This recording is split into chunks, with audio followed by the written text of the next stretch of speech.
Dudats. Welcome to the podcast you've been waiting for. Great perspective and exclusive interviews. It's a hard job for those guys because it's happening fast. The kind of Saints insight and fun commentary you won't get anywhere else. We've got plenty of technology to speed things up. It's time to kick off your Been There, Done That Saints podcast, where we hand it off to our host, Mike Nabors, and Super Bowl winning linebacker, Scott Shanle. Proud of these guys. I know there are bigger problems in the world, but when it comes to football, has there ever been a more anticipated season than 2020? Welcome to another Been There, Done That podcast. I bring in my partners, producer Justin Thomas and former Saints linebacker Scott Shanle. Shanle, have you ever anticipated a season more than this one? No, it's been a long off season. It's felt like Super Bowl between the 49ers and the Chiefs was like 5 years ago. I mean, we didn't have any off-season football to keep us busy. We didn't have any training camp. We didn't have any meaningless preseason games to overhype certain future stars. I mean, it's felt like it's been forever. Last night's game, the Chiefs and Texans, it was almost like I had to relearn how to watch NFL football. It's been so long. I love it. Justin Thomas, are you ready for some football? Are you ready? Man, it's funny. I feel like Rip Van Winkle. Like I fell asleep for 100 years. 2020's been so long, and then I woke up and football's here. So I'm definitely excited. I'm curious to see how different it's going to be. Yeah, it's going to be crazy without any fans in the Superdome, and we're going to preview that game. We're going to talk a lot of Tom Brady and Drew Brees, and more likely it's going to be a lot of fun because we're going to get into predictions not only on the game but on the season too. And I'll go back to this. In terms of my predictions, and we'll get to all our predictions later for this game, Shanle, it all comes down to this for the Saints. I think they're better than the Bucs, but the better team doesn't always win this game. We saw Jameis Winston win his first career start in the Superdome early that season. We saw Fitzmagic light it up in the Superdome. But what makes this year different, and I know Tom Brady's on the other sideline, and these pandemic times, with no preseason football, with no OTAs, with no minicamp, it favors the teams, to me, that have been around together for a long time. The Saints have been together a long time, a lot more than the Bucs. How big is that? It's huge. It's really big because, like we just said, I mean, you miss out on so much time in the offseason to develop that timing, that rhythm. Whereas the Saints have so many guys returning, you already know you're plugging in a veteran like Malcolm Jenkins on defense. You're adding a veteran, Emmanuel Sanders. Those are pieces to upgrade your team, but that timing should be there. Now, you never pick up where you left off. We saw that last night. The Chiefs were rolling. They won the Super Bowl last year. Even though they won last night, you didn't see that high-powered, explosive down-the-field offense like you did last year because that stuff takes time to develop. But I think the biggest piece, and maybe this is more a heads-up for some degenerates out there who like to gamble or put money on games, but I'm urging you guys, if you guys are those guys, wait a couple of weeks because this season is going to be really weird because of the home field advantage that won't exist. Not having fans at games. You saw last night, and it was one of the things I was worried about the most. The fans bring so much juice and energy to the field that I just felt like the Chiefs and the Texans players didn't have the same energy. The fans mean everything to the game. You could feel that void last night, and that's why I think home field advantage is going to be tricky to gauge this year. So if you played Shanle and the NFL implemented these cardboard, like The Rock and Queen Elizabeth, that wouldn't jack you up in the huddle? And No, not quite. Not quite. It is amazing what the energy you draw from a crowd at home. Hearing that crowd yell when you're on defense gives you that adrenaline rush you need. And then you flip it and you go on the road and they're yelling things at you. They're talking about your mom. They're talking about your brother. They're talking about your dad. And those things motivate you on different levels to play outside of maybe the level you would play at without that energy. Sean Payton's tried to simulate some of this stuff, having practices in the Superdome. But to me, you can do all you want. But when you run out for the first time all season, especially not having preseason games, Shanle, you can't simulate that, man. There's no, aura about it. That's got to be crazy for these players. Yeah, and that's what I noticed that last night in last night's game. I don't want to take anything away because it was two good teams going head to head. It was a good football game. Finally, we got to watch football. But you felt like at times when I was watching it, it felt like an intra-squad scrimmage during a preseason. Yeah. And whether it was effort by the players, whether it was some guys realizing they weren't going to make a play, so you would watch them jog on the backside of defensive plays, it felt intra-squad scrimmagey to me a little bit. And it'll be interesting to see how long it takes teams to get out of that mode. One of my favorite stats. We have so many Brady, Breeze, Brady stats. How about this one? Tom Brady hasn't gone into a game as an underdog in 6 years, 80 games. The last time Brady was an underdog going into a football game in the NFL, November 30th, 2014. The good news for the Saints, he lost that game to the Packers 26-21. That's remarkable to me. That is an amazing stat. And I know there's been a lot of great stats with Tom Brady, but that ranks right up there. That is a long time to not be an underdog and to be favored in NFL professional football games with the world's greatest athletes. I think it speaks volumes, obviously, about what teams he played with and the coaching staff he played with. But that is remarkable. And I think everybody has great respect for Tom Brady. I think the Saints will be fine at home. I think they're going to bring a ton of pressure on him. He is 43 years old, and I know he's defied father time like nobody we've ever seen, but still, it's a young man's game, and they're going to be bringing people right and left and getting in his face. We got a Father Time and a Rip Van Winkle reference. We're rolling here on the Been There Done That podcast. Let's talk about Brady and Breeze. And Breeze 3-2 lifetime in the NFL. Of course, 3-3 overall if you go back to the Purdue Michigan days. So this may be the rubber game in some ways, and then they're going to play again in a couple weeks. But Breeze. It's not Breeze against Brady. I get that, but it is Breeze against Brady in a lot of ways when you break down the numbers here. Breeze hasn't beaten Tom Brady though since that 2009 Monday Night Football game when you guys shellacked, the hoodie and Brady 38-17. That was a fun night for you, wasn't it? It was one of the top 5 games. When I start thinking about the games that were special, obviously the Super Bowl, the Vikings NFC Championship game. Anytime we beat the Cowboys was great, or beat the Falcons was great to win division championships. But that game, there were many games during that year that gave us belief that we were world championship ready. And that kind of solidified late in the season when we beat them down at home and you saw Tom Brady exit the game because it was so far out of reach. That game was one of those games where we knew this is a special season, just like some other games. But, very memorable that night. I thought our defensive coaches had a great game plan put together to confuse Brady. We definitely got after him and confused him a lot. And I think this Saints defense has the ability to do that again, confuse him with multiple looks. Yeah, that was one of those games where you knew you guys were special that season. That's for sure. What's amazing about this game is you have the the top quarterbacks in NFL history in passing yards and touchdowns. I mean, if Breeze was shut out and Tom Brady threw 6 touchdown passes, which won't happen, but it could happen, Brady would tie Breeze. It's just amazing the numbers. And the only other time it's happened, Dan Marino and John Elway faced off decades ago, and they were 1-2 in some of those stats. So it's amazing times. We may never see anything like this again. I can break down all the records. And I think, obviously, Mahomes or some of these young quarterbacks, they're going to break Breeze's records for touchdowns and passing yardage. But here's the one record I think may be safe for a long time, Shanle. Breeze threw a touchdown pass in 54 straight games. And what made that record amazing, Brady was on his heels after the streak stopped for Breeze. But the Bengals stopped Brady at 52. So Breeze is still the all-time leader. It's like the Joe DiMaggio record for NFL quarterbacks. Now, that record may stick for a while. Those two are in a battle, and we've joked about this in the past. Are these two going to keep playing so that they can keep tag and keep up with each other's records? I mean, Drew has been phenomenal. Most of these records these guys have you can attribute to their talent, but also their durability. I mean, you don't get records like that without being durable and being on the field every single week. And so it's going to be interesting as they chase each other. It's almost like they almost need to come to an agreement. Hey, 1 more year for you or 2 more years? So what are we going to do here? And may the best man win. Absolutely. And with Brady's weapons, it's going to make things interesting with these touchdown passes. It may go back and forth this year. We'll see what happens. Here's the thing with Breeze, though. He always, in terms of the team and records and wins, always says the right things. But Shanle, you know Breeze very well. I know him pretty good, not as good as you.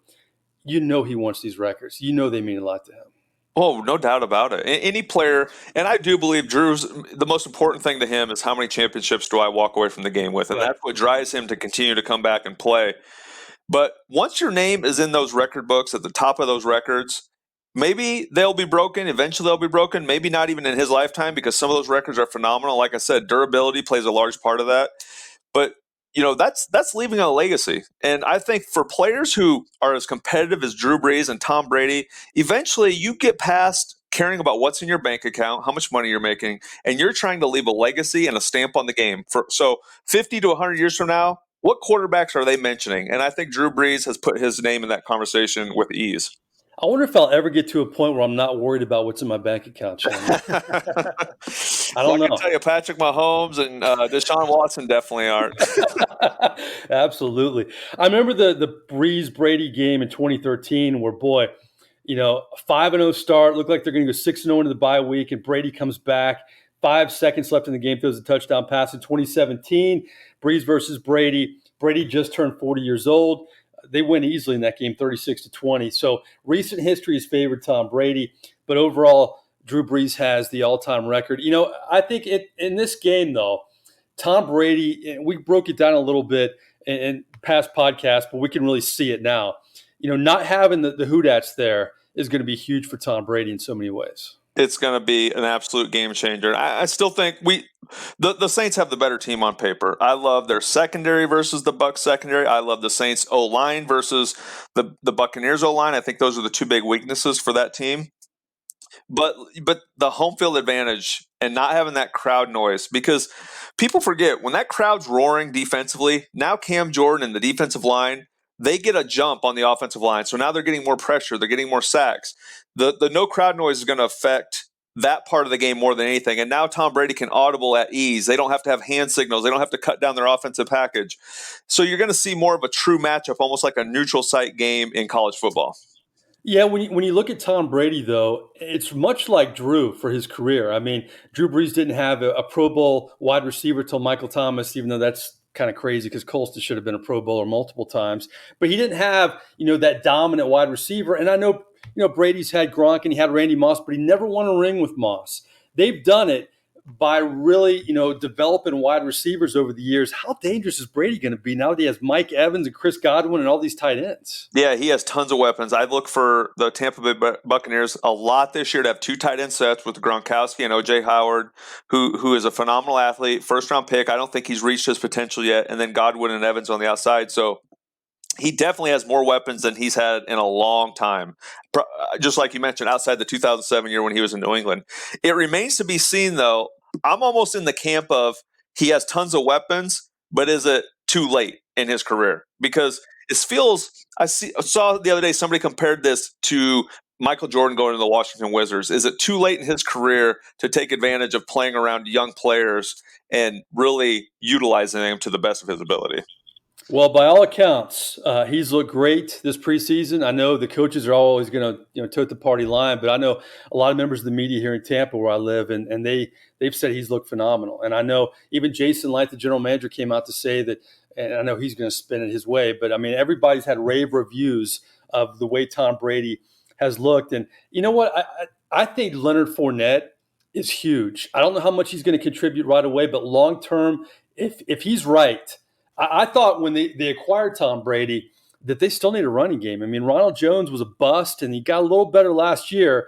And, I just don't think they had a bona fide running back. But having Fournette along with the rest of the running backs, I think that's huge for this offense for the Bucs.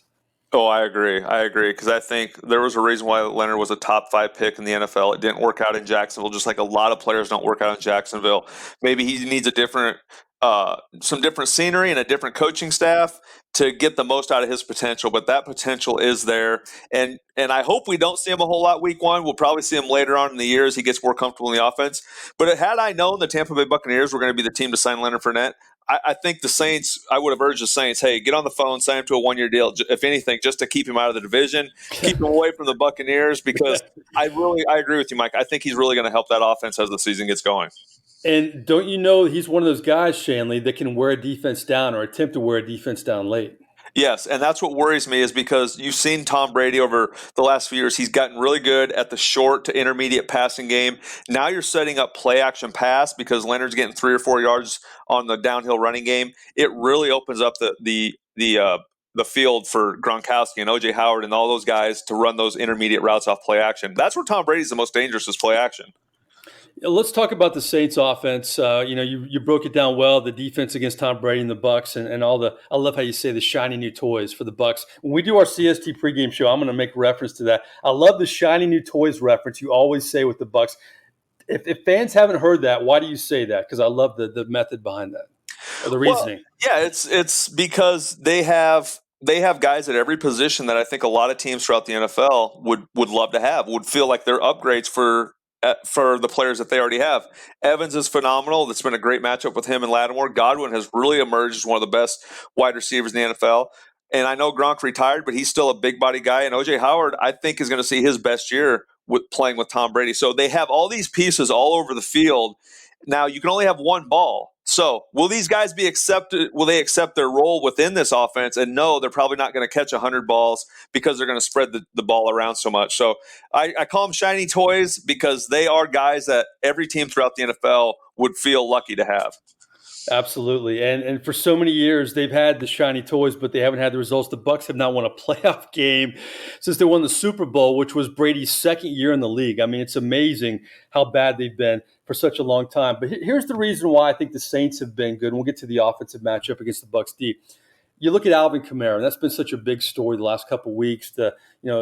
Peyton deflecting the questions about whether they got into it. Kamara not wanting to talk about his contract on his Zoom interviews. They're not budging on numbers, and they haven't budged on numbers in years, whether it's Mark Ingram or Von Bell. We can go down the list.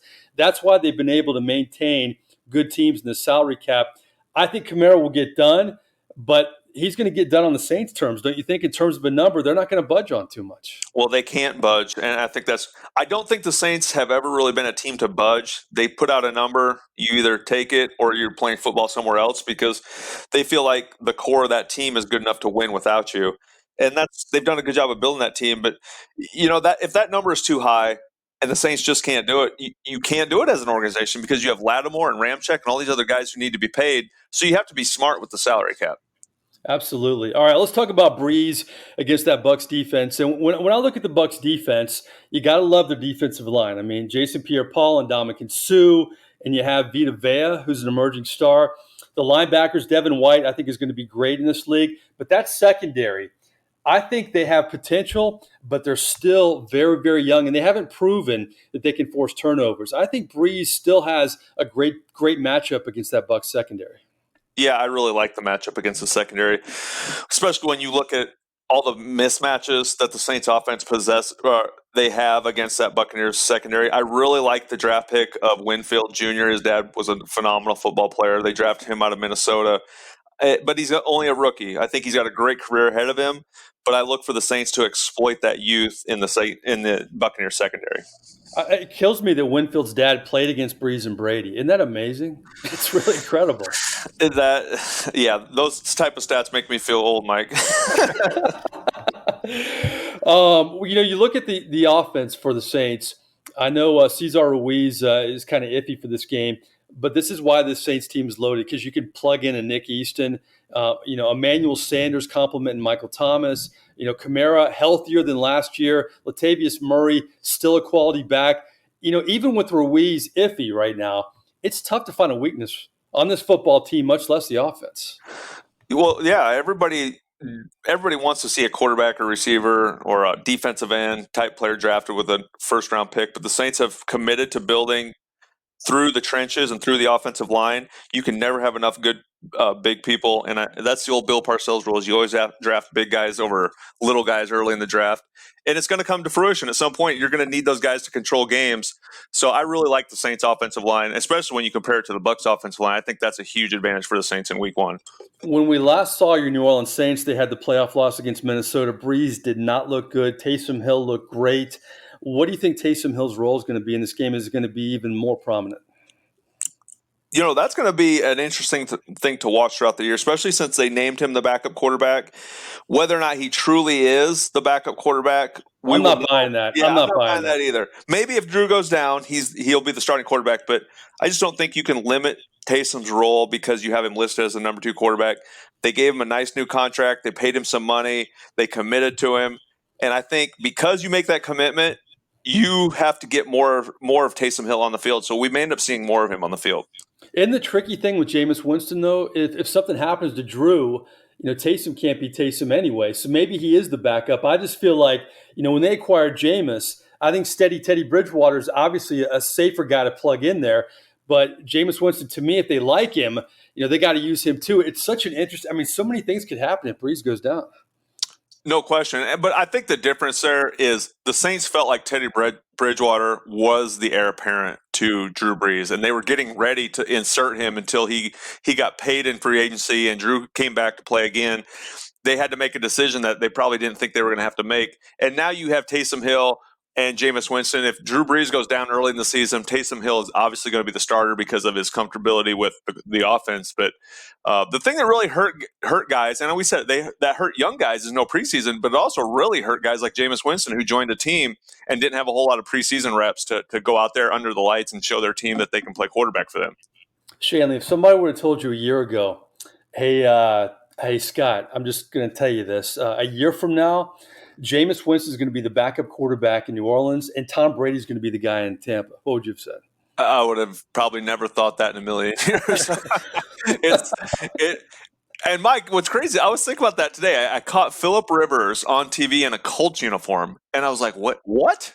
Yeah, there's so many different things. It's going to be weird seeing Tom Brady in a Bucs helmet, weird seeing Phillip Rivers in a Colts helmet. It's going to be weird seeing Cam Newton in a Patriots helmet, but that's the life of the NFL. Things change in a hurry. You mentioned that Chiefs game to open the season. Every time I see Mahomes play, I'm thinking, man, the Saints were that close to getting him. Oh.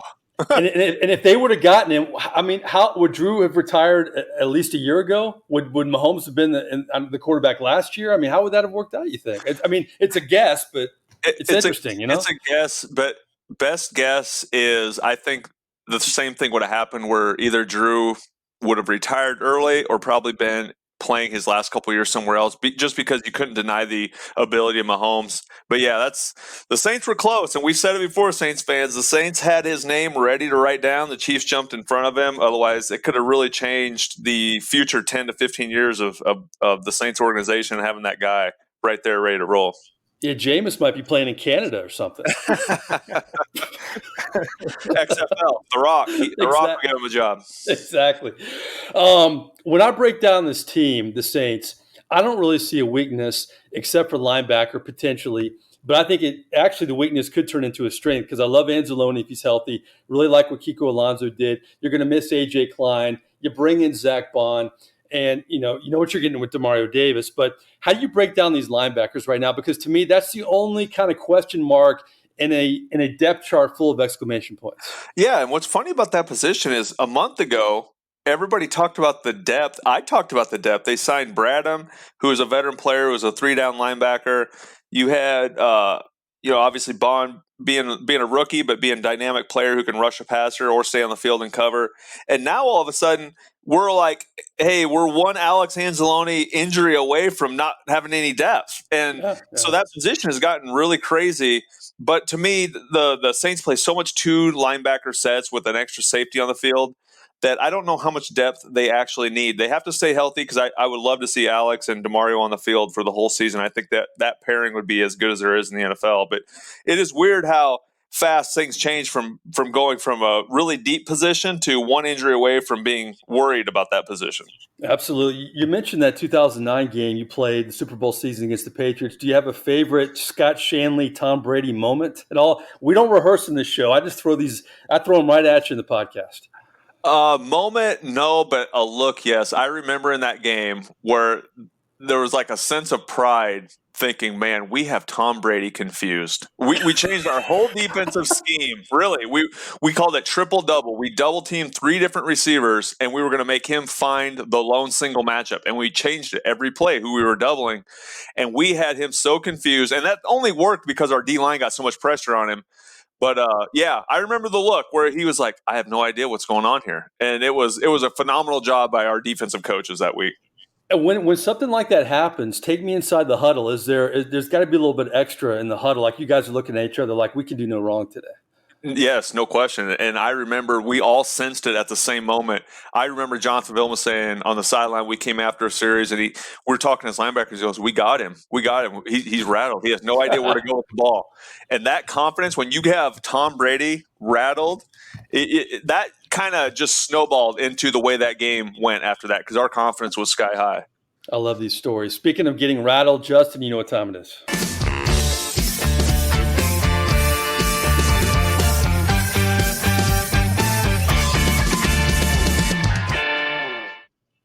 It is more likely. It's the segment everybody who listens to this podcast cannot wait for. Okay, maybe I'm exaggerating, but thanks for listening this long in the podcast.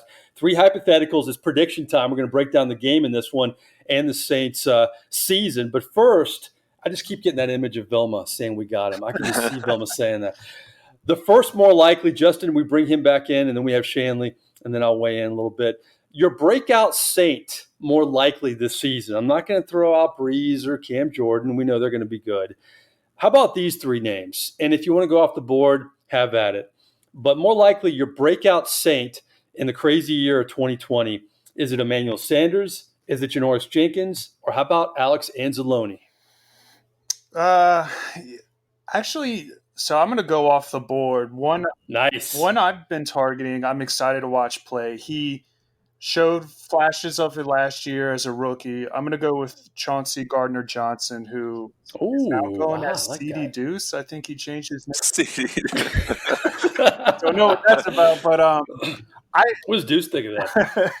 I think last year he was showing flashes that he could be really talented. I think this year he's going to step it up. I think he's going to be a big part of the secondary and the defense.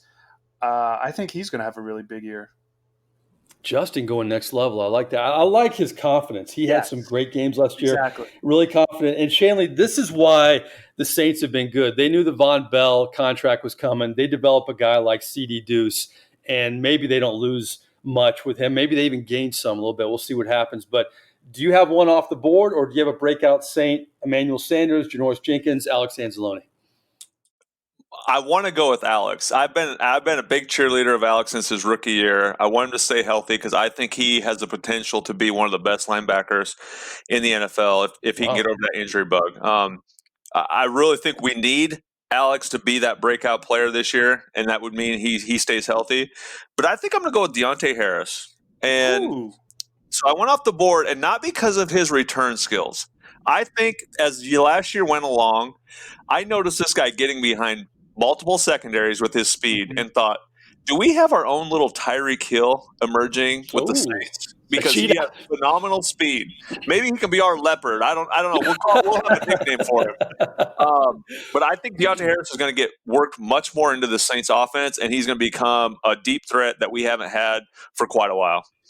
I love it. He kind of gets lost in the shuffle a little bit because everybody's talking about Emmanuel Sanders, and Emmanuel Sanders is my pick. I want to do Janoris Jenkins. I know these guys have done things in the league, but I'm just talking about the New Orleans Saints and this season in terms of contributions. But yeah, Deontay Harris does it all in terms of special teams and making some key catches. But I think Emmanuel Sanders is one of the most underrated free agent acquisitions in the NFL. Everybody's talking about Tom Brady and Gronk in Tampa, and for good reason. I get it.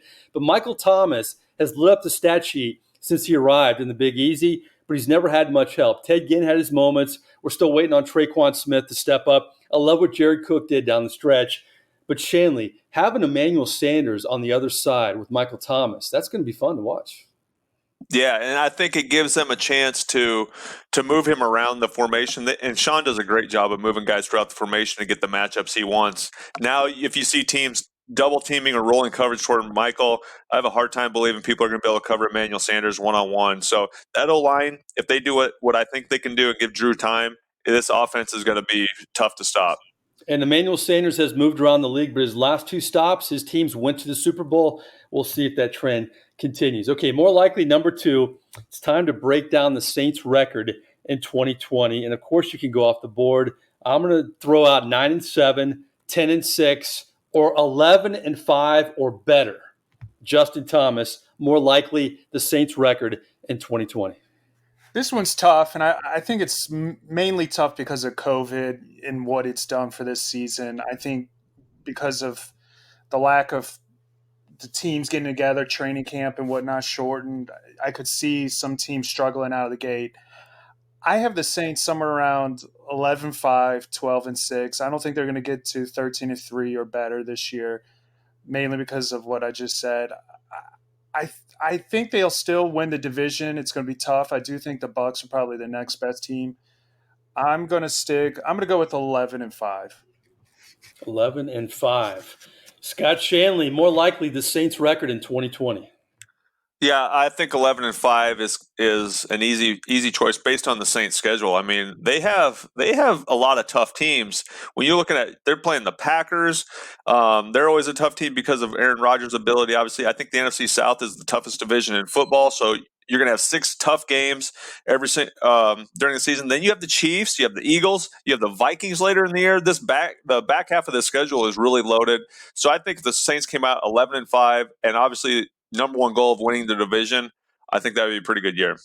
Yeah, you look at the schedule, all the tough games are at home. I mean, I don't know how tough the Raiders, the Lions, the Bears, Broncos maybe. I mean, none of these teams scare me a whole lot. They're the road games, but yeah, the ones that scare you are definitely in the Superdome. You just hope they allow the fans and at that point in the season, because the tough ones come after that bye week at the end of October.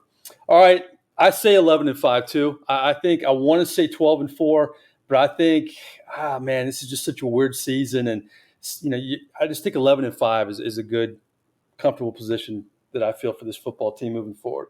All right, prediction time. We'll do this every week, but I throw it in more likely because it's week number 1. Sometimes we like to have fun a little bit with the third question, but it's all business in week 1, man. We got to start strong here. Justin, we bring you back.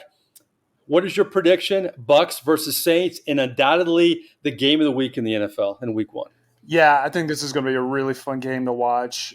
I think it's going to be not super high scoring, but I do think it'll be a little back and forth. I do think the Saints are the better team, and in the end, they'll separate. I'm going to go somewhere around 31 to like 24, so not super high scoring, but definitely not a defensive slugfest.